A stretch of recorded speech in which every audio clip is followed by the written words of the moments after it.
Welcome back, everybody. Today we're going to go over a couple tips on what to look for if you're not getting sufficient oil to your bar and you're not able to keep it lubricated correctly.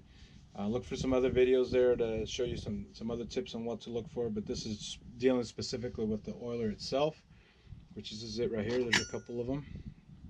Okay. And this sits, I have the saw here so you can see it, but this sits directly behind the clutch. Okay, so we have to remove the clutch to get in there and get this oiler out. I have another video that shows you exactly how to remove this, and there's a specific way of doing it so you don't damage the piston and that type of thing. So on this oiler itself, it's pretty simple. There's not a whole lot of openings there. A previous video also showed you how to adjust the oiler, and that's located right here. Sometimes this thing gets plugged up. It gets plugged up on the ends right here. This is where it comes out and feeds out into the bar, or it also gets plugged up inside. If you don't got a filter inside your bar or inside your saw for your oil, I'll show you how to do that. Or this thing, if you just wiggle it back and forth, pop it off, you can check the inside of that.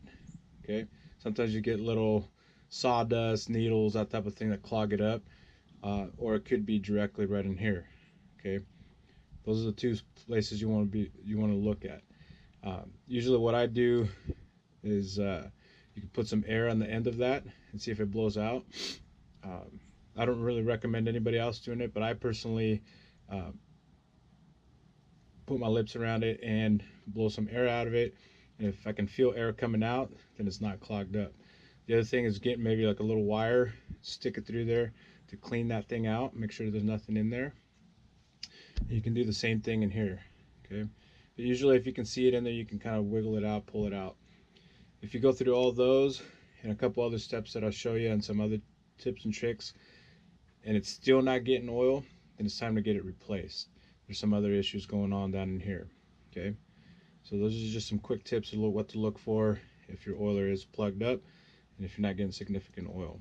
Okay, look for the video on how to take that clutch off and get to this point. Okay, this is just to show you how this thing works. And in this saw, you can actually see it come in here. Okay, and that's where it pops in, and then it feeds out right through here onto your bar. And I'll show you in another video on how that exactly happens. Basically, this end of it is what you can see right here. Okay, that's where it plugs in and it feeds out onto your bar. Thank you for watching. I'd ask you to subscribe. If you have any questions, anything you guys want to learn about, having issues with any specifics on any specific models of saws out there, let us know. We'll get that handled for you. We appreciate your views and you watching, and we'd ask you to subscribe if you haven't already, and have a blessed day.